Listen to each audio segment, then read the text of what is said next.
안녕하세요. DJ 선아입니다. 오늘의 사연 시작해 보겠습니다. 사람들은 모두들 자기가 갖지 못한 것들에 대해 갈망하곤 하죠. 그 갈망이 너무 간절하고 커지면 때때로 봐야 할 것들을 못 보기도 하고 몇 번이나 있었던 경고 신호들을 못 보고 놓치기도 하죠. 여러분에겐 그런 경험이 있으셨나요? 저에겐 제 전처와의 일들이 그랬습니다. 가족을 너무나 갖고 싶어 했고 가족을 만들고 싶은 마음에 눈앞이 멀어 미처 알지 못했던 충격적인 진실들. 제가 어떤 충격적 진실을 알게 됐고 또 그 후 벌어진 일들을 어떻게 헤쳐나가기 시작했는지 지금부터 들려드리겠습니다. 저는 5살 무렵 택시 운전을 하시던 아버지가 빗길에 운전을 하시다 그만 사고로 돌아가셨고 그 이후로는 쭉 어머니와 단둘이 살았어요. 그 탓에 어릴 적부터 아버지의 빈자리를 느끼며 자라왔지만 어머니께서는 그 공백을 메우기 위해 참 부단히도 애를 많이 쓰셨죠.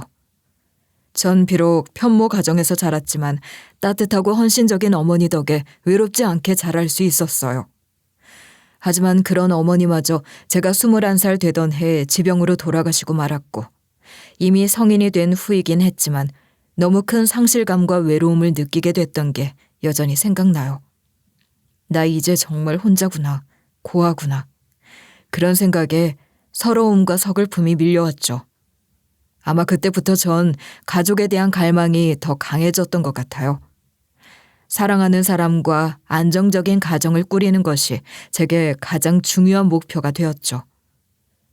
그리고 그러던 중에 전처를 만났어요. 처음 만났을 때 전처는 밝고 활기차 보였어요. 제가 본 전처의 첫인상은 정말 구김살 없이 잘 자란 사람이라는 느낌이었죠. 연애를 시작하며 전처는 제게 본인이 홀어머니 밑에서 자랐다고 말했고 그런 부분에서도 좀 동질감이 들더라고요. 당시에는 그저 그 정도의 정보만 알고 있었어요. 그게 제 전체의 삶에 어떤 상처와 아픔을 남겼는지 알게 된 건 연애를 시작한 지 한참 뒤였죠. 전처의 이야기를 듣고 알게 된 사실은 제겐 좀 충격적이었어요. 전처의 아버지, 그러니까 장인어른은 돌아가신 게 아니라 바람을 피우고 가족을 버리고 떠난 사람이었더라고요. 전처가 어렸을 때 본인 아내는 물론 딸까지 나 몰라라 하고는 가정을 내팽개친 채 바람난 상대에게로 떠났고 이후로 장모님은 혼자서 모든 걸 책임지며 딸을 키워야 했던 거죠. 이런 가정 환경은 전처와 장모님 모두에게 큰 상처를 남길 수밖에 없었을 거고요. 전처가 말하길 장모님은 그 사건 이후로 남자에 대한 불신이 굉장히 컸다고 하더군요. 본인 딸인 전처에게도 넌 절대 결혼 같은 거 하지 말고 그냥 혼자 살아라 라고 말할 정도였다고 했죠. 결혼이라는 제도도 남자라는 생물에 대해서도 전혀 신뢰하지 못했던 거예요. 전 그 말을 듣고 나서야 장모님께서 절 처음 만났을 때 보여주셨던 차가운 태도의 이유를 알 수 있었어요. 장인어른이 했던 일들을 생각하면 그럴 만도 하겠다. 좀 이해가 가더라고요. 아무튼 장모님이 워낙 남자에 대한 불신이 크고 연애니 결혼이니 다 부질없다 이런 주의이다 보니 전처는 특히나 장모님께 절 소개하며 안심을 시키려고 부단히 애를 많이 썼어요. 엄마, 성민 씨 그런 사람 아니야. 세상에 뭐 아빠 같은 사람만 있는 줄 알아? 세상엔 좋은 남자도 많아. 성민 씨 나한테 정말 잘하고 다정하고 가정적인 사람이야. 엄마도 봤잖아. 좋아 죽을 때 뭔들 못해. 너희 애비도 그랬어. 간이고 쓸개고 다 빼다 줄 것처럼 그렇다고. 지금 생각하면 아주 가증스럽게 그지없지. 그런 알량하고 간사한 마음이 얼마나 가겠다고. 세상에 제일로 한심한 년이 남자 마음 믿는 년이다. 장모님은 계속해 저희 결혼을 반대하셨고 단호한 모습을 보며 결국 이 관계를 좋게 만드는 건 모두 내 몫이구나 싶더라고요. 전 더더욱 장모님께 좋은 인상을 드려야겠다는 생각을 했고 장모님께 신뢰를 얻기 위해 나름의 노력을 많이 했죠. 어렵게 결혼 허락까진 받아냈지만 그 뒤에도 저희 관계는 대면대면했어요. 처음엔 장모님과의 대화조차 쉽지 않았죠. 장모님은 저를 의심의 눈초리로 바라보시며 좀처럼 마음을 열지 않으셨거든요. 그래서 전 그저 말보다는 행동으로 믿음을 드리자는 생각을 했어요. 장모님께서 필요하신 물건이 있다고 하시면 사소한 것까지 다 기억했다가 사다 드리고, 몸이 불편하신 날에는 회사 연차를 내면서까지 병원에 모셔다 드렸죠. 장모님께서는 혼자서 다 하실 수 있다고 말씀하셨지만 전 그래도 옆에서 도와드리겠다고 고집을 부렸어요. 그렇게라도 계속 살갑게 굴고 아들처럼 앵기고 해야 정이 들 것 같더라고요. 뭐하러 귀찮게 자꾸 이래. 아이, 저리 좀 가라니까. 에이, 혼자 하시면 힘드시잖아요. 이리 주세요. 제가 할게요. 누가 이러면 뭐 예뻐하기나 할 줄 알고 이러나. 아, 나 참 기가 막혀서. 장모님이 아무리 차갑게 구셔도 전 일부러 더 애교를 부렸죠. 그러다 한 번은 이런 일이 있었어요. 장모님께서 칼로 흙 묻은 물을 엄청 열심히 써시다가 칼에 베이는 작은 사고가 발생한 거예요. 보통 칼에 살짝 베이는 정도라면 반창고 하나 붙이면 그만인데 엄청 크고 두꺼운 칼에 너무 제대로 살점이 떨어져 나가고 만 거였죠. 장모님 괜찮으세요? 아, 이리 봐요. 이거 병원 가야 하는 거 아니에요? 내 일은 내가 할 수 있다. 뭐 이깟 걸로 호들갑이야. 이깟 거 그냥 반창고나 붙이면 그만이지. 이거 놔. 장모님은 반창고를 붙여 대충 상처를 수습하려고 애썼지만 아무리 봐도 그 정도로 해결이 될 문제처럼 보이지 않았어요. 아직까지도 지혈이 안 되고 있었고 밴드를 붙이자마자 피로 흥건하게 모두 젖어 접착조차 되지 않는 상태였거든요. 결국 전 장모님이 뭐라 하건 장모님을 번쩍 안아들었어요. 이러시다 정말 큰일 나십니다. 허락 없이 굴어서 죄송합니다. 하지만 지금 당장 병원에 가야 해요. 이게 왜 이래 진짜? 이거 안 놔? 당장 내려놔. 병원 가셔서 소독도 하시고 파상풍 주사도 맞으시고 붕대도 다 잘 감고 그렇게 조치 충분히 해야 돼요, 장모님. 결국 그날 병원에 갔더니 병원에선 단순히 약만 바르고 끝날 일이 아니라며 간단한 봉합수술을 하고 파상풍 주사에 항생제 처방까지 해주시더라고요. 그리고 그때 처음으로 장모님께서 제게 조금은 마음을 여셨다는 느낌을 받았어요. 장모님과의 관계를 개선하기 위해 노력했던 건 단순히 전처에게 잘 보이기 위해서만은 아니었어요. 전 정말로 장모님을 제 가족으로, 저의 두 번째 어머니 같은 존재로 받아들이고 싶었고 그분의 상처를 조금이라도 덜어드리고 싶었어요. 장모님께서 겪으셨던 아픔과 불신을 제가 완전히 없앨 순 없겠지만 그래도 조금은 줄여드릴 수 있을 거라고 생각했어요. 하지만 이런 제 노력에도 불구하고 저희의 결혼 생활은 쉽지 않았습니다. 저는 전처와 함께라면 어떤 어려움도 이겨낼 수 있을 거라고 믿었어요. 전처 역시 어머니의 상처를 보며 자라왔기 때문에 가정을 지키고자 하는 의지가 강했고요. 그래서 우리는 서로를 의지하며 나아갔죠. 그런데 사람이 살아온 습성이란 게 그렇게 하루아침에 바뀌는 게 아니잖아요. 처음엔 절 좀 인정하는가 싶던 장모님은 어느새 다시 절 의심의 눈초리로 보기 시작하셨어요. 회사 동료란 여자가 이 시간에 가정이 있는 남자한테 뭐하러 전화를 거나 자네. 그년이랑 무슨 사이야? 엄마, 대체 왜 그래? 일 때문이라잖아. 아유, 순진한 소리 한다. 이거 봐라. 내가 첫 느낌이 맞지. 이러다 바람나고 가정에 파탄나고 그러는 거라고. 내가 이럴 줄 알았다.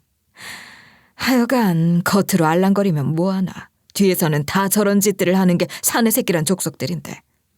결혼 생활이 지속될수록 전 점점 장모님의 의심과 불신을 견디기 힘들어졌어요. 처음에는 장모님께서 저희 결혼 생활에 관심을 갖고 간섭하려는 모습이 그동안 겪으신 아픔 때문이라 이해하려고 했어요. 그래, 딸이 또다시 상처받지 않기를 바라는 마음이겠지 라고 스스로 납득하려 애썼죠. 하지만 시간이 지날수록 간섭은 점점 도가 지나쳤고 전 점점 지쳐가기 시작했습니다. 심지어는 남편이 바람 피우지 않게 하는 부적이라며 집 온갖 군데에 부적을 덕지덕지 발라대기까지 하셨죠. 전 처음엔 그래, 장모님께는 아픈 과거가 있으시니까 하며 좋게 넘어가려 했지만 이런 상황이 반복될수록 불편함을 느끼게 되었어요. 문제는 제가 이 부분을 몇 번이나 아내에게 이야기했지만 아내는 늘 장모님의 편을 들었어요. 당신 당신이 생각해도 이건 정말 해도 해도 너무하다 싶지 않아? 엄마도 다 우리를 위하는 마음에서 그러시는 거야. 조금만 이해해드리자, 어? 엄마가 얼마나 마음고생했는지, 얼마나 힘들게 나 키우셨는지 당신도 알잖아. 그래도 우리 집 꼴을 봐. 지금 여기가 무슨 무당집인지 일반 가정집인지도 헷갈린다. 아니, 무슨 교회 다니신다는 분이 온 집안을 이러고 부적으로 도배를 해놓냔 말이야. 오죽하면 그러시겠어, 오죽하면. 엄마 새벽 기도까지 나가셔. 그러니까 그냥 그 마음 조금만 알아들이자, 응? 그 정도는 할 수 있잖아. 아내는 늘 이런 식으로 말하며 장모님을 감싸고 절 설득하려 했어요. 그럴 때마다 전 더 깊은 좌절을 느끼게 됐죠. 제 입장에서 본 장모님의 행동은 걱정이나 사랑이 아니라 집착과 통제처럼 느껴졌거든요. 아내는 그런 제 마음을 이해하려 하지 않았어요. 전 그럼에도 불구하고 가정을 지키고 싶었어요. 아무래도 제가 부모님이 안 계시고 혼자이다 보니 더 그랬던 것 같아요. 그리고 무엇보다 아내와 함께라면 이런 문제를 해결하며 잘 살아갈 수 있을 거라고 믿었어요. 그래서 몇 번이고 참아내고 아내와 대화를 시도하며 타협점을 찾으려 노력했어요. 전처도 한동안은 저희 사이의 문제를 개선하기 위해 노력하는 모습을 보였어요. 여보, 우리 아이 가질까? 당신 항상 아이 갖고 싶어 했잖아. 나야 좋긴 하지만 갑자기 왜? 당신이 몇 년은 신혼 더 누리고 싶다면서 좀 미루자고 하더니 왜 생각이 바뀐 거야? 뭐 그냥 계속 미룰 거 뭐 있나 싶어졌어. 어차피 낳을 거면 더 나이 들기 전에 우리 둘 다 1살이라도 어릴 때 가지면 좋잖아. 우리 아이한테도. 그리고 당신이랑 내 사이 엄마 때문에 요즘 자꾸 갈등도 생기는 것 같고. 나 당신이랑 정말 잘 지내고 싶어서 그래. 전처는 저희 둘의 관계를 더 끈끈하게 만들기 위해 아이를 갖자는 이야기를 꺼냈어요. 저도 아이를 간절히 원하던 사람이라 그 제안을 반갑게 받아들였죠. 사실 제가 아이를 정말 좋아하거든요. 제 꿈 중 하나는 나를 닮은 딸과 아내를 닮은 아들을 낳아 행복한 가정을 이루는 거였죠. 아이를 키우며 함께 웃고 떠드는 상상을 하면 너무 설레었어요. 그래서 임신 준비를 위해 건강관리도 철저히 하고 아내와도 최선을 다해 노력했죠. 하지만 저희의 노력은 애석하게도 번번이 실패로 돌아가고 말았습니다. 몇 달이 지나고 1년, 2년이 지나도록 좋은 소식이 없자 아내도 저도 지쳐가기 시작했죠. 그리고 그 즈음에 전처가 결혼 전 자궁 혹 때문에 수술을 받은 적이 있다는 얘기를 하더라고요. 그때서야 전처의 자궁이 약하다는 걸 알게 되었죠. 하지만 아내의 이야기를 들었을 때 전 단 한순간도 아내를 탓하지 않았어요. 오히려 아내가 얼마나 큰 상처를 받았을지 상상하니 마음이 아팠어요. 전 아내를 위로했고 그렇게 저희는 서로를 다독였어요. 하지만 임신과 관련된 문제는 저희 결혼 생활에 또 다른 갈등을 일으키는 씨앗이 되고 말았습니다. 아내와 저는 끊임없이 노력했지만 그 과정에서 장모님의 개입은 더욱 심해졌어요. 장모님은 아내가 아이를 가지지 못하는 것에 대해 자신의 방식으로 해결책을 제시하려 하시더군요. 때로는 전혀 엉뚱한 민간요법을 강요하기도 하고 제가 이런저런 약재를 사다 먹게 해야 한다며 잔소리를 하기도 했죠. 솔직히 저로서는 이해할 수 없는 방식이었지만 아내는 늘 장모님의 의견을 따르려 했어요. 그럴 때마다 소외감도 들고 솔직히 좀 현타도 오고 그러더라고요. 내가 뭘 위해서 이렇게까지 하나 싶기도 하고 마음이 복잡했죠. 그렇게 시간이 흐르면서 아내와 장모님 사이의 끈끈한 유대는 여전했고 전 점점 이 관계에서 멀어지는 느낌을 받았어요. 제가 아무리 노력을 해도 두 사람 사이의 자리한 틈은 쉽게 벌어지지 않았어요. 아내는 여전히 장모님의 말을 우선시했고 전 점점 지쳐갔어요. 하지만 이 모든 어려움에도 불구하고 전 가정을 지키고 싶었어요. 그러던 어느 날 저의 결혼 생활에 큰 위기가 찾아왔어요. 장모님의 돈 문제였죠. 장모님이 사업과 관련해 큰 돈이 필요하다며 저희 부부에게 도움을 요청하셨어요. 전 반대했어요. 장모님께서 사업에 대해 얘기하시는데 돌아가는 상황이 영 믿음직스럽지가 않더라고요. 하지만 아내는 장모님을 돕지 않으면 안 된다며 절 설득했어요. 내가 그동안 장모님 정말 많이 참고 이해하려고 노력했는데 이건 아니야. 이건 도저히 안 돼. 당신도 마음 좀 단단히 먹어. 어떻게 그래. 엄마가 평생 나 위해 희생만 하시다가 이제서야 본인 일 해보시겠다고 저렇게 열심히 노력하시는데 내가 어떻게 마음을 단단히 먹냐고. 당신 어떻게 그렇게 차가워? 당신 엄마가 아니라고 이러는 거야? 그런 말이 어딨어. 내가 장모님 얼마나 잘 모시는지 당신도 알면서. 그럼 그 정도 투자는 할 수 있잖아. 우리 전 재산도 아니고 그 정도 투자도 못하냐고. 몇 날 며칠의 싸움이 이어졌고 아내와의 다툼에 지친 전 결국 장모님을 돕기로 결심했습니다. 사실 장모님이 하시겠다는 일에는 여전히 반신반의하는 심경이었어요. 다만 제게 서운해하는 아내의 마음을 달래주고 싶었던 거죠. 결국 저희가 가진 자산 중 일부와 저의 개인적인 신용까지 동원해 장모님께 필요한 돈을 마련해드렸어요. 하지만 그 결과는 참혹했습니다. 알고 보니 장모님이 잘 아신다던 사람에게 된통 사기를 당한 거였고 장모님이 큰 소리 치던 사업은 실패로 끝나고 말았죠. 그로 인해 저와 아내까지 경제적으로 큰 피해를 입게 되었고요. 전 제 재산을 잃을 각오까지 하고 장모님을 도왔는데 황당하게도 돌아온 건 저를 향한 비난뿐이었습니다. 전처가 이 상황을 장모님 탓으로 돌리지 않고 오히려 절 탓하기 시작했거든요. 아니, 이 상황에 어떻게 날 탓해? 난 당신 말대로 돈에다 신용까지 바쳐서 도와드렸어. 당신이 더 적극적으로 나서서 도와드렸으면 이런 일이 없었을 거 아니야. 솔직히 당신 엄마 일에 그렇게까지 관심 없었잖아. 당신이 사업 쪽은 나보다 훨씬 빠삭할 텐데 당신이 조금만 신경 써서 들여다봤으면 사기당할 일도 엄마가 저렇게 상심하실 일도 없었을 거 아니냐고. 기가 막힌다 정말. 어떻게 이렇게 나오냐? 당신 엄마를 내가 어떻게 도왔는데 사기당하신 것까지 내 탓이라고? 기가 막혀. 제가 어떤 희생을 했든 전처는 장모님의 편을 들었고 제 노력을 이해하려 하지 않더군요. 어떻게든 전처의 심리를 이해해보려고 노력도 해봤어요. 이렇게 힘든 상황에서는 가까운 사람을 탓함으로써 얄팍한 위로를 얻고 자기 자신에 대한 죄책감을 덜 수도 있다는 생각도 했죠. 그렇게 최대한 아내를 이해해보려 했지만 이게 다 무슨 소용인가 싶더라고요. 어느 날 다 부질없다, 더는 아니다, 이건 아니다 싶어졌죠. 더는 안 되겠다 싶어 저의 제안으로 저희는 별거를 시작했고 별거 기간 동안 우리가 다시 예전으로 돌아갈 수 있을지 수없이 고민했어요.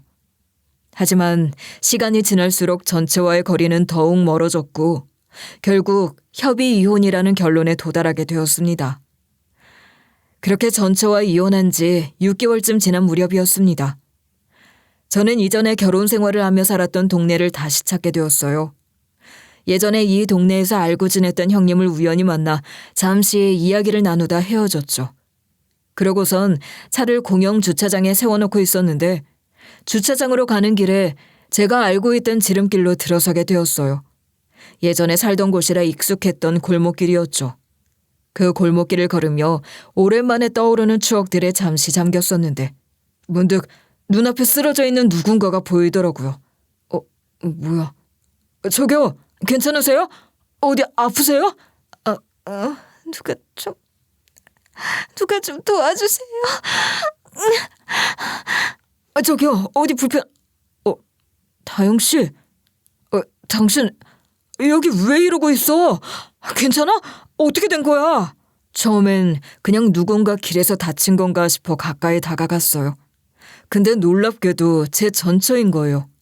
쓰러져 있는 전처를 보는 순간 온갖 복잡한 감정이 들더군요.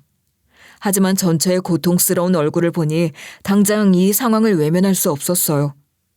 전처는 얼굴이 창백했고 힘겹게 제 손을 붙잡으며 살려달라고 했어요. 너무 힘든지 목소리도 거의 들리지 않을 정도였죠. 전 한동안 아무 말도 못하고 멍하니 서 있었지만 이내 정신을 차렸어요. 아픈 사람을 그냥 둘 순 없잖아요. 복잡한 감정을 뒤로하고 전처를 부축해 제 차까지 데려갔죠. 차에 타고 병원으로 향하던 중 전처는 힘겹게 제게 고맙다는 말을 몇 번이나 반복했어요. 정말 고마워. 미안해. 그냥 나 병원 앞에 데려다 주기만 하면 돼. 나 혼자서 알아서 할게. 그래도 그럴 수 있나? 많이 심각한 것 같은데. 혹시 어디 아프고 그런 건 아니지? 그런 거 아니야. 그냥 좀 속이 안 좋은 것 같아. 나 혼자 갈게. 걱정 끼치고 싶지 않아서 그래. 제게 미안해서인지 부담스러워서인지 전처는 계속 그렇게 말하며 절 빨리 돌려보내려는 것처럼 보였지만 쉽게 발길이 안 떨어지더라고요. 선뜻 자리를 떠날 수 없었어요.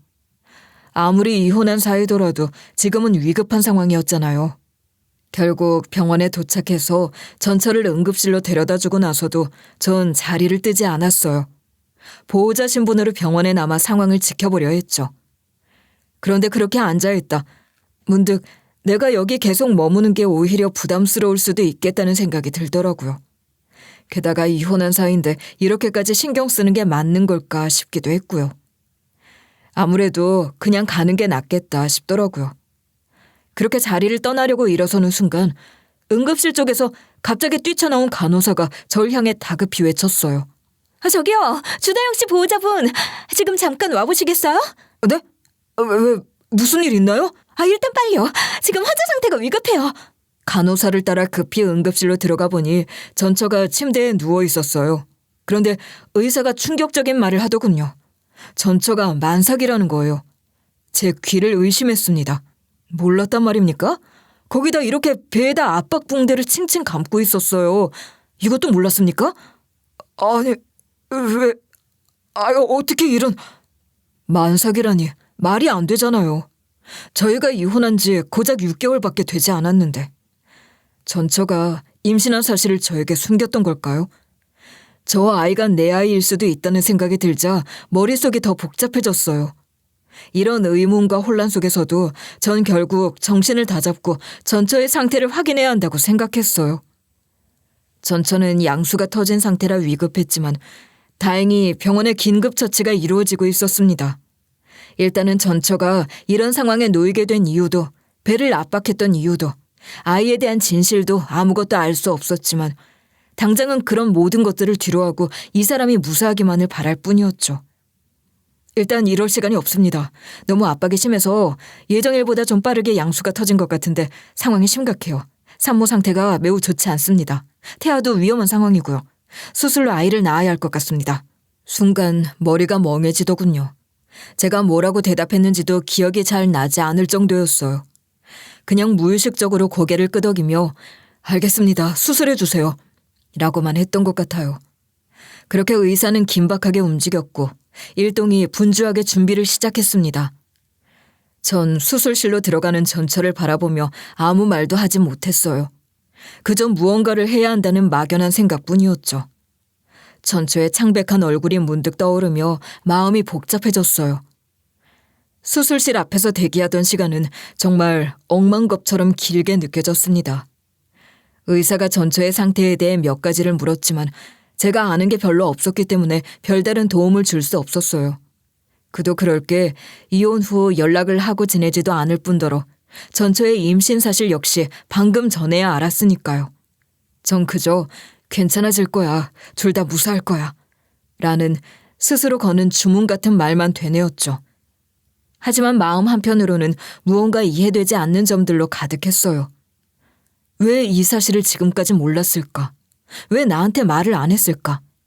전처에게 나는 어떤 존재였나? 결국 수술이 시작됐고 전 기도하는 심정으로 복도를 서성였어요.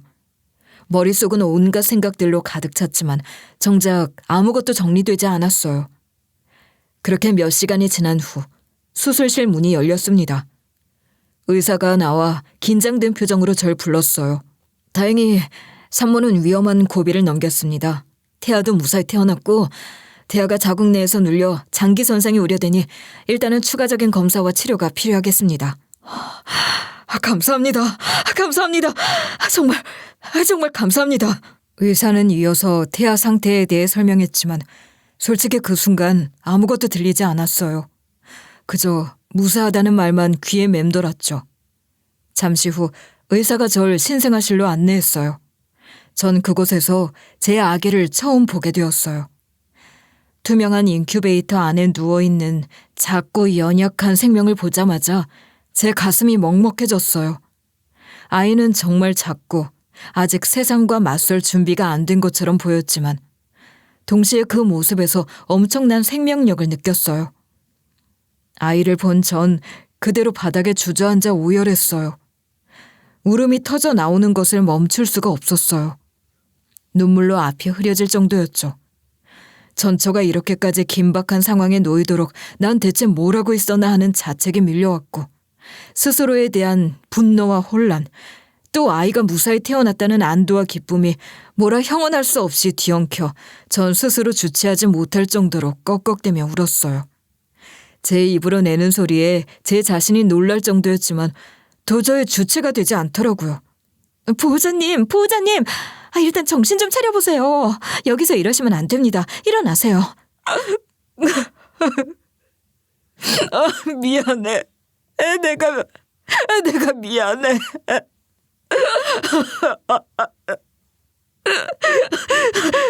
보호자님, 정신 좀 차려보세요. 괜찮으십니까?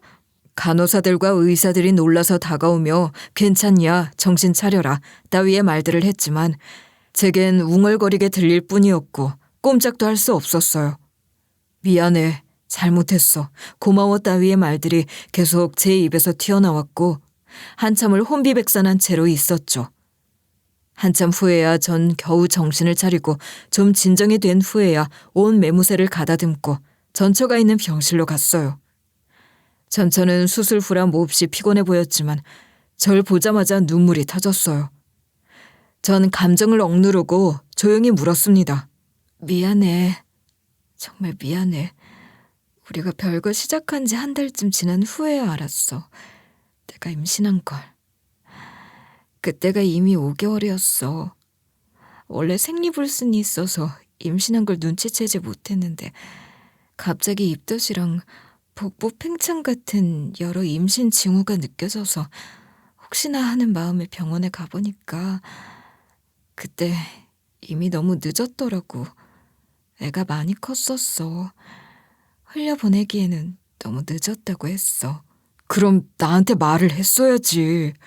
이미 당신 마음 뜬 후였고 우리 관계는 다시 봉합되지 못할 것 같았어. 그런데 아이 때문에 억지로 당신이 나랑 다시 사는 건 그건 원하지 않았어. 아무리 그래도 그렇지. 그건 그렇고 그 붕대는 뭐야? 왜 그런 걸 배에 감고 있었던 거야? 엄마 때문에. 엄마한테 말하면 분명히 입양 보내라고 하거나 그냥 흘려보내라고 했을 거야. 여자 혼자 아이 키우는 게 얼마나 힘든 일인지 아니까. 딸이 그러는 꼴은 못 봤을 거야. 우리 엄만 원래 그런 사람이잖아. 그래서 나 혼자 숨기려고 했어. 그래서 그럼 당신은 엄마한테 숨기려고 그렇게까지 한 거야? 배가 너무 나오니까 어떻게든 엄마 앞에서 감추려고. 아기도 내 상황을 알았는지 티내지 않으려고 많이 못 자랐는지 배가 조그맣게 나오기도 했어. 그런데도 임신 후반부에는 배가 꽤 보이기 시작해서 일부러 헐렁한 옷과 붕대를 사용해 어느 정도 커버했어. 당신한테는 언젠가 말하려고 했어. 근데 미안해. 너무 무서웠어. 전 한참을 아무 말도 하지 못했어요. 마음속 깊은 곳에서부터 뭔가 끓어오르는 기분이었지만 동시에 눈앞의 아이를 생각하면 모든 게 용서될 것 같기도 한 그런 묘한 마음이 들더군요. 이후 산후조리원에 들어간 전처는 다행히 점차 안정을 찾아갔어요. 아기는 작고 연약했지만 건강을 되찾아가는 모습이 기적처럼 느껴졌어요. 저는 매일같이 산후조리원에 들러 아기와 전처를 살피며 시간을 보냈어요. 전처는 아직도 수척한 얼굴이었지만 점차 웃음을 되찾는 모습이었습니다. 그러던 어느 날 전처가 조심스레 제게 물었어요. 엄마한테는 그냥 말 안 하면 안 될까? 부탁해, 성민 씨. 그래도 어떻게 이미 태어난 아기를 숨기겠어. 아니야, 숨겨야 해. 당신도 알잖아, 우리 엄마. 전 그 말을 듣고 한참 고민에 빠졌어요. 장모님의 강한 성격과 그간 겪었던 일들이 떠올랐지만 지금 중요한 건 아이와 전처의 안정이라는 생각이 들었어요. 그래, 일단 당신이 원하는 대로 해보자 라고 말했고 전처는 안도하는 표정을 지었지만 저 역시 마음이 무거웠습니다. 숨긴 채 살아가는 일이 과연 가능할까 싶었거든요. 그렇게 조심스러운 시간을 보내던 어느 날이었습니다. 날벼락 같은 일이 생겼죠. 전 장모님이 산후조리원으로 찾아오고 만 거예요. 전처와 통화를 하던 와중 조리원 직원이 주다영 산모님 하고 제 전처를 부르는 소리를 전 장모님이 듣게 됐고 그 길로 곧바로 전처를 닥달하기 시작한 거였죠. 전처는 엄마가 잘못 들은 거라며 대충 얼버무렸지만 그렇게 넘어갈 호락호락한 분이 아니거든요.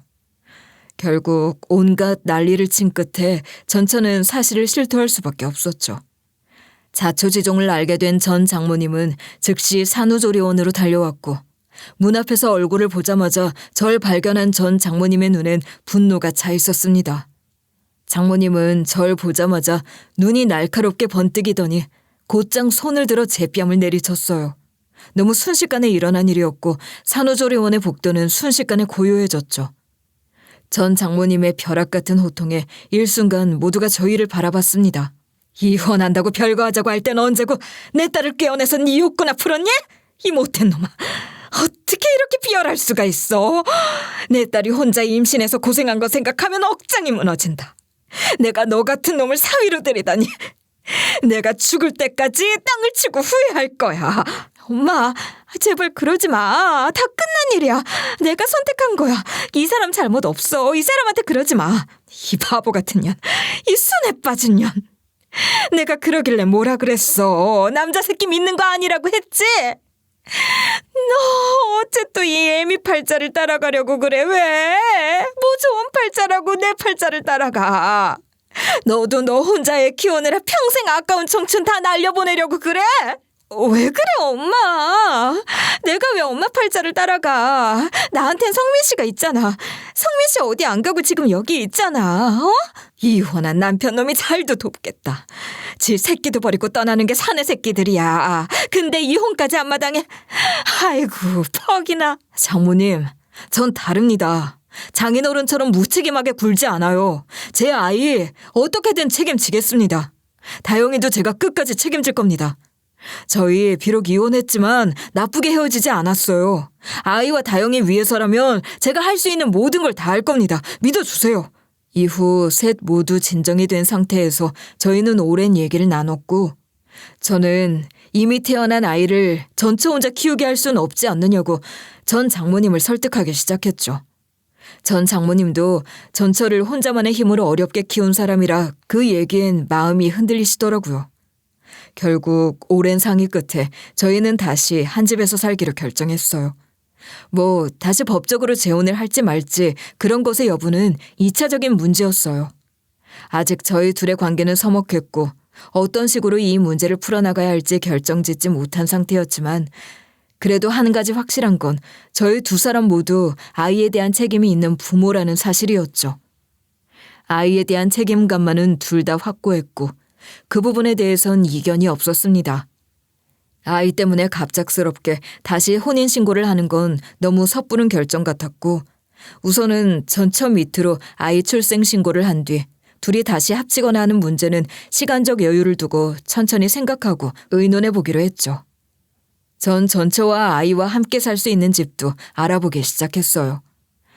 전처는 전 장모님의 집으로는 절대 돌아가기 싫다고 강하게 주장했고 저 역시 장모님과의 갈등이 계속될 것이 뻔하다는 점에서 동의했어요. 결국 기존에 제가 살고 있던 집을 정리하고 셋이 함께 지낼 수 있는 조금 더 큰 집으로 이사를 하게 되었습니다. 전 장모님은 이 결정에 불만이 많았지만 아이 문제가 걸려서인지 그렇게 강하게 반대하진 않으시더라고요. 전처도 저도 처음에는 계속 어색한 분위기가 계속됐고 전 장모님도 자주 찾아와 간섭했지만 점차 아이의 존재가 저희 사이의 중심이 되어주기 시작했어요. 그러면서 점점 다시 옛날처럼 한 가족으로 돌아간 듯한 기분도 들더군요. 아이를 위해서라도 우리는 더 나은 관계를 만들어야 한다는 생각이 들었고 조금씩 서로를 이해하려 노력하기 시작했어요. 그렇게 모든 게 안정을 찾아가고 있는 듯 하던 날이었습니다. 아이는 100일을 며칠 앞두고 있었고 그쯤 되니 얼굴이 붓기가 빠지고 점점 또렷해지기 시작하더라고요. 처음엔 그저 귀엽다는 생각뿐이었는데 하루는 한참 아이를 들여다보다 이상한 기분이 들었어요. 아무리 봐도 제 얼굴에서 아이의 얼굴을 찾을 수가 없는 거예요. 아이가 아직 어려서 그런가? 라고 스스로를 달래봤지만 뭔가 쎄한 기분이 들더라고요.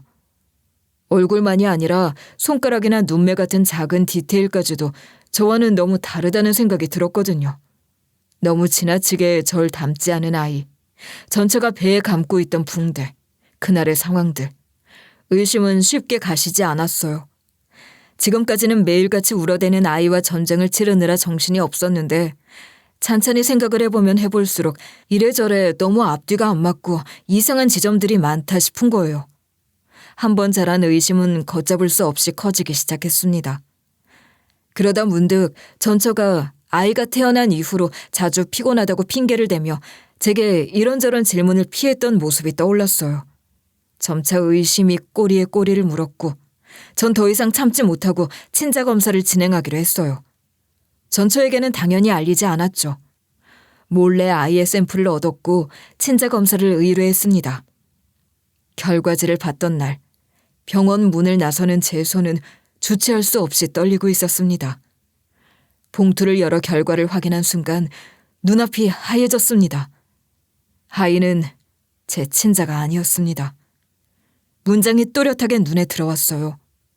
부계 확인, 불일치 라는 차가운 글자가 제 눈앞에 박혀 있었죠. 하고 짧은 탄식이 저도 모르게 튀어나왔어요. 머릿속에는 오직 하나의 결론만 떠올랐습니다. 전처는 우리가 결혼 생활을 하던 중에 다른 남자와 불륜을 저질렀다는 거였어요. 그것도 아이가 생길 정도로 깊은 관계였다는 거죠. 점차 숨이 가빠지고 눈앞이 어지러워졌습니다. 이런 배신을 당하고도 그냥 넘어간다면 평생 후회할 것 같았어요. 곧장 변호사를 찾아갔습니다. 상담에서 변호사는 이혼 후에 불륜 사실이 드러나도 소송이 가능하다고 했어요. 위자료 청구는 불륜 사실을 알게 된 날로부터 3년 이내에, 그리고 부정행위가 발생한 날로부터는 7년 이내에 가능하지만 중요한 건 증거라고 하더군요. 상대방의 불륜을 입증하지 못하면 소송이 원하는 대로 진행되지 않을 수 있다고요. 변호사의 말을 들으면서 저는 이를 악물었어요. 철저히 완벽하게 준비해서 이 배신감을 갚아주겠다고 다짐했죠. 그로부터 전 전처와 전 장모님에겐 아무 일도 없었던 것처럼 행동하기 시작했어요. 전처가 제게 거짓말을 하고 있다는 사실을 알게 된 이후로 모든 행동이 연극처럼 느껴졌습니다. 육아로 힘들다고 하소연할 때도, 장모가 절 구박할 때도 속으로만 분노를 삼키며 차근차근 준비를 했습니다. 전처가 육아에 지쳐 잠든 사이 전처의 지문을 이용해 휴대전화를 몰래 열어봤습니다. 거기에는 낯선 남자와 주고받은 대화가 담겨 있었어요. 당신 벌써 보고 싶어. 나도 보고 싶어. 우리 아기도 보고 싶고. 사진 더 보내줄까? 사진으로만 보는 건 지겨워. 직접 만나서 안아보고 싶은데. 그럼 언제 보러 와. 내가 잘 피해서 시간 내볼게. 그랬다간 난리나. 아직은 우리 더 조심하자. 둘 다 끝장나는 수가 있어. 기가 막힌 대화들이 끝도 없이 이어졌습니다. 손이 떨려서 자칫하면 휴대폰을 떨어뜨릴 뻔하다가 모든 대화 내용과 둘의 사진 등 모든 증거를 제 휴대폰 카메라로 촬영하기 시작했어요. 상대를 알아내고 나니 그 뒤로 할 일은 선명하고 분명했어요. 전처 차의 블랙박스 영상을 확인하고 파일 내부에 녹음 및 촬영된 파일들도 건지게 됐죠. 이후 흥신소에 의뢰를 하니 일은 일사천리로 진행되더군요. 전처의 상간남은 유부남이었고 전처와 같은 회사에 다니는 동료였습니다. 흥신소에서 각종 자료들을 조사하는 한편 저 역시 상간남의 SNS를 통해 그의 가족 정보를 알아냈어요. 그 일이 진행되는 와중에도 아무것도 모르는 전 장모는 여전히 제게 끝없는 잔소리를 퍼붓고 있었습니다. 이 봐라, 내가 이럴 줄 알았다. 네가 남자라 네 일 아니다 이거지? 그렇게 뭐든 다 할 것처럼 굴더니 기저귀 하나 안 갈고 저러고 있는 꼴을 봐라. 내가 저런 걸 믿는 게 아니라고 그렇게 해도 다영이 인연은. 엄마, 왜 또 시작이야? 왜 이렇게 성민 씨를 못 잡아먹어서 안달이야? 오죽 답답했으면 이러니 엄마가. 네가 우리 딸을 얼마나 힘들게 했는지 알아? 혼자 임신해서 고생한 거 생각하면 내가 아주 그냥 눈물이 앞을 가린다. 지금 이 상황을 생각하면 염치가 없어도 너무 없는 전 장모의 말에 화가 솟구쳤지만 저는 더 큰 계획을 위해 참기로 했습니다. 전 장모님이 버부어대는 말을 들으며 전 속으로만 웃었어요. 벌이라니. 벌 받을 놈이 누군지 두고 보자고 하며 이를 갈았죠. 제 모든 준비가 끝나는 순간을 기다리며 전 점점 더 복수의 날을 갈고 닦았습니다. 언젠가 전처와 전 장모님 앞에서 이 모든 진실을 터뜨리고 제대로 된 어퍼컷을 날려줄 날만을 기다렸죠. 그리고 마침내 준비를 모두 끝낸 저는 법적 대응을 시작했습니다. 말이 아니라 행동으로 보여줄 때라고 생각했죠. 변호사와 상담하면서 전처와 상간남의 불법 행위에 대한 증거를 체계적으로 정리해 제출했어요. 아이가 제 친자가 아니라는 검사 결과부터 그들의 대화 내용, 블랙박스와 사진 등 모든 자료까지 빠짐없이 준비했죠. 준비를 끝낸 전처와 전 장모님을 집으로 불렀어요.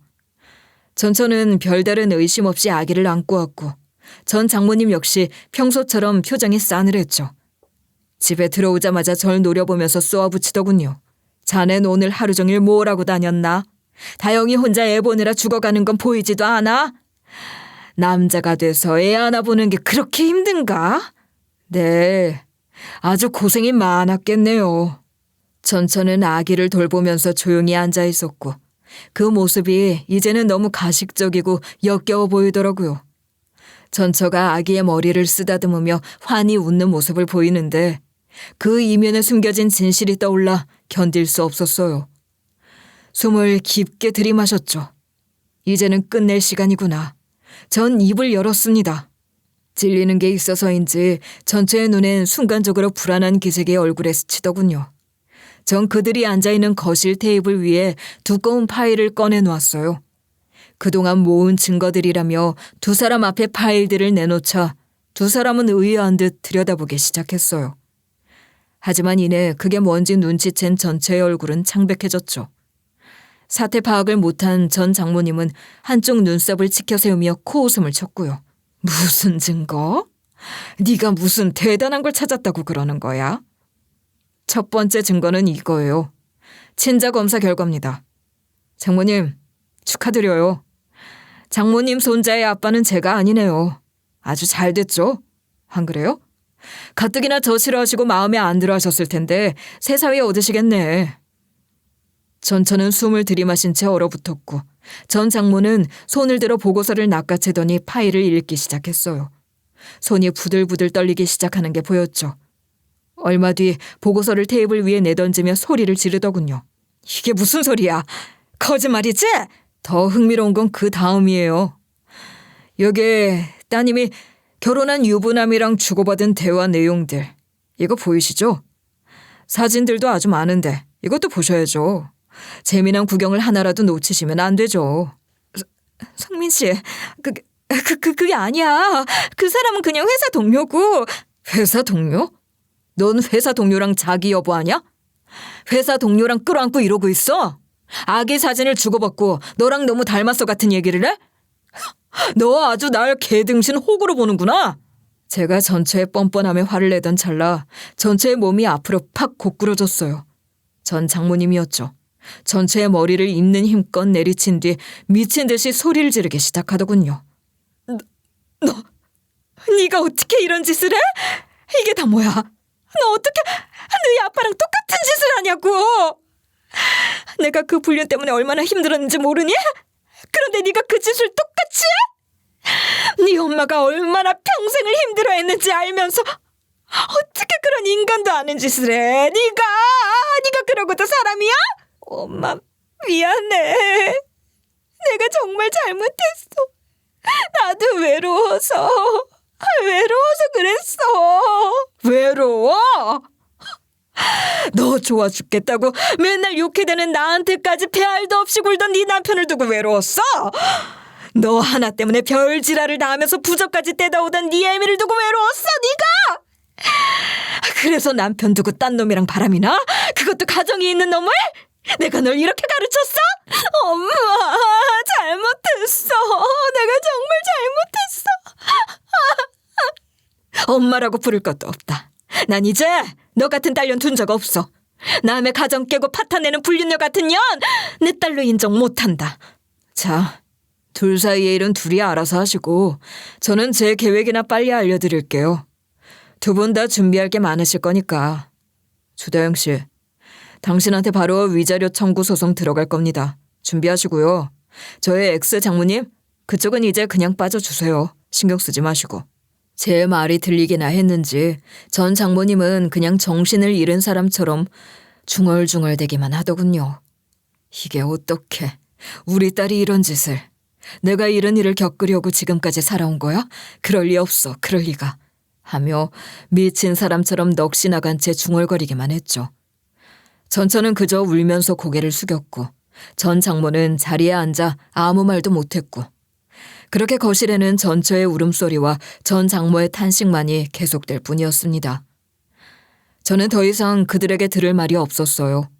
이제 법으로 심판받게 만들 일만 남았죠. 소송은 막힘없이 진행됐고 결과적으로 전처는 경제적 사회적으로 큰 타격을 입고 말았어요.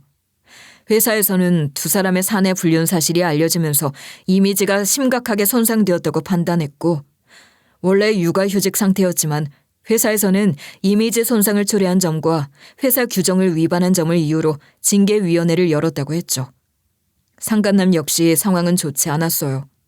전처와 함께 징계 조치를 받게 될 건 당연했고 머지않아 상간남의 가족들에게까지 알려지기 직전이었죠. 어느 날 상간남이 절 찾아왔어요. 그러더니 절 보자마자 무릎을 꿇고 손을 모아 비는 거예요. 형님, 한 번만 살려주십시오. 저희 처가에서 하시면 저 정말 죽습니다. 저희 처가에서 해주신 게 얼만데. 제발 부탁드립니다. 제발. 제발. 이 사실을 제 아내에게는 비밀로 해주세요. 정말 잘못했습니다. 그 여자랑은 이제 끝났습니다. 저희 애들이 있습니다. 애들만이라도 생각해주세요, 형님. 이렇게 빌게요. 네? 누가 형님이야. 나 당신 같은 아우 둔 적 없어. 그리고 그쪽 처가에서 난리가 나든 애들이 충격을 받든 그게 나랑 무슨 상관인데? 합의금을 더 드릴게요. 원하는 대로 드리겠습니다. 그러니까 제발 법정으로 가는 것만은 막아주세요. 이렇게 부탁드립니다. 저 정말 잘 살겠습니다. 앞으로 정신 차리고 제대로 살겠습니다. 그러니까 사람 하나 살린다고 생각하시고 제발. 상간남은 제게 제 생각보다 훨씬 큰 금액을 제시했어요. 결국 전 일단 소송을 곧바로 시작하려던 걸 잠시 멈추고 생각을 했죠. 그러던 와중 두 사람의 회사에서는 징계위원회를 열었고 도덕적 해이와 회사 이미지 실추를 이유로 두 사람을 해고 조치하더라고요. 저는 감봉이나 정직 정도를 생각했는데 제 생각보다 조치가 더 강해져 저도 좀 놀랐어요. 사실 전천의 회사가 아동교육과 관련이 있는 곳이었거든요.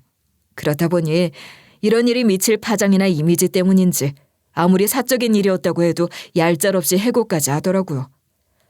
상간남과의 합의 끝에 저는 제 예상을 훨씬 웃도는 돈을 합의금으로 받기로 했고 소송은 제기하지 않았어요. 놈은 본인 처가에 알려지지 않아 안도의 숨을 내쉬었죠. 한편 전 장모님은 이 상황을 받아들이지 못했어요. 본인 딸이 불륜을 저질렀다는 사실을 부정할 수 없게 되자 절 찾아와 무릎을 꿇고 빌기 시작하더군요. 강서방, 제발 내 딸을 용서해주게. 내가 다 잘못했어. 내가 강서방한테 했던 거 평생 갚으라면 갚을게. 그러니까 우리 딸 좀 살려줘. 그 애도 나처럼 평생 지 혼자 자식 키우며 살게 하고 싶지 않아. 그럴 수는 없어. 그래서요? 저더러 그 애 키우며 살기라도 하라는 겁니까? 자네도 아이를 원했잖아. 몇 년을 원했잖아. 기가 막히네요. 그럼 그렇게 태어난 애를 제 애로 생각하기라도 하라고요? 그런 인생 살 생각 전 없어요. 염치가 없어도 정도껏이어야죠. 본인 자식이 저지른 일입니다. 저야 이혼하고 끝냈지만 부모 자식 간엔 그것도 안 되잖아요. 본인 죄다 생각하고 평생 끌어안고 사세요. 강서방, 이렇게 부탁하네. 제발, 제발 한 번만 다시 생각해줘. 제 바지가랑이를 붙잡고 빌어대는 전 장모를 두고 전 차갑게 돌아섰습니다. 전 이제 더 이상 옛날의 제가 아니었거든요. 그런 어리석은 선택은 절대 할 수 없죠. 전 아이와 관련된 모든 서류를 정리하고 전처와 전 장모님과의 모든 연락도 끊었어요. 더 이상 그들과 얽히고 싶지 않았어요. 그렇게 그 지긋지긋하던 집구석을 완전히 떠났죠. 소송은 당연히 제가 완승했어요. 제가 받은 위자료는 생각보다 꽤 큰 금액이었어요. 사실 상간남이 법적 대응만은 피하려고 합의금을 더 얹어줬거든요. 저는 그 돈으로 전세금을 늘리고 새 집으로 이사를 했어요. 새 집에 들어가서 이제 이런 일에 휘말리지 말고 평화롭게 살자. 외로움에 못 이겨 가족을 만들려 애쓰지 말고 혼자 한번 서보자 하고 스스로에게 다짐했죠. 그리고 어느 정도 마무리되고 나서 얼마 지나 알게 된 건데 웃긴 게 뭔 줄 아세요? 제 전처가 상간남의 아내를 직접 찾아가서 모든 사실을 밝히고 그 아내에게 애를 호적에 올려달라고 부탁했다는 거예요. 글쎄. 전처 입장에서는 애 아빠가 상간남이니 책임을 지게 하려고 했던 거겠죠. 그러자 그쪽 집에선 난리가 났죠. 전 합의금 받고 끝내려고 했는데 전처가 알아서 불을 지핀 덕에 결국 상간남은 저한테 합의금으로 돈 날리고 결국엔 비밀까지 폭로되고 모든 걸 잃어버리고 만 거예요. 권선징악, 인과응보, 사필규정. 그런 게 세상에 있긴 있나 봐요. 상간남은 본처한테 울고불고 매달렸지만 그 댁 처가가 좀 힘이 있는 집이라 완전히 모든 걸 잃고 쫓겨난 모양이고 그렇게 모든 걸 잃어버린 두 인간이 직장 없이 재산 하나 없이 저희 전 장모 댁에 얹혀 살며 애를 키우고 있다는 정말 기가 막히고 웃음이 터져 나오는 소식이었습니다. 그 좁은 집에 넷이 복작복작거리며 살 걸 생각하니 아주 통쾌해 웃음이 나더군요. 모르긴 몰라도 그 상간남 아마 남자라면 질색을 하는 장모님에게 매일같이 구박을 당하며 땅을 치고 후회하겠죠. 그래봤자 이미 늦었지만 말이에요. 둘의 앞길엔 어마어마한 장맛비만 가득해 보이네요. 반대로 저에게 남은 건 밝은 빛이 들어오기 시작한 새로운 삶이고요. 지금도 사실 모든 상처가 완전히 아물었다고 말할 순 없어요. 하지만 더 이상 전 그때 그 과거의 일로 괴로워하거나 그 일에 제 삶을 묶어두지 않아요. 주말마다 봉사활동으로 지역 아이들을 가르치고 있고 주변 사람들과 소소한 즐거움을 나누며 평온하게 살아가고 있죠. 가끔 어떤 날에는 문득 떠올라요. 제가 아이의 친부라고 착각했던 그 시절, 아이를 품에 안고 느꼈던 벅찬 감정들, 그리고 그것이 산산조각 나던 순간들. 그럴 때면 묘한 기분에 휩싸이기도 하지만 곧 마음을 다잡곤 합니다. 과거는 지나간 일이고 지금의 제가 스스로 행복을 만들어가는 게 더 중요하니까요. 지금 제 삶은 조금 더 단단해지고 더 평화로워졌어요. 앞으로는 이 평화를 지키며 살아갈 겁니다. 여러분의 앞날에도 평화만이 있으시길 빌며 지금까지 들어주셔서 고맙습니다.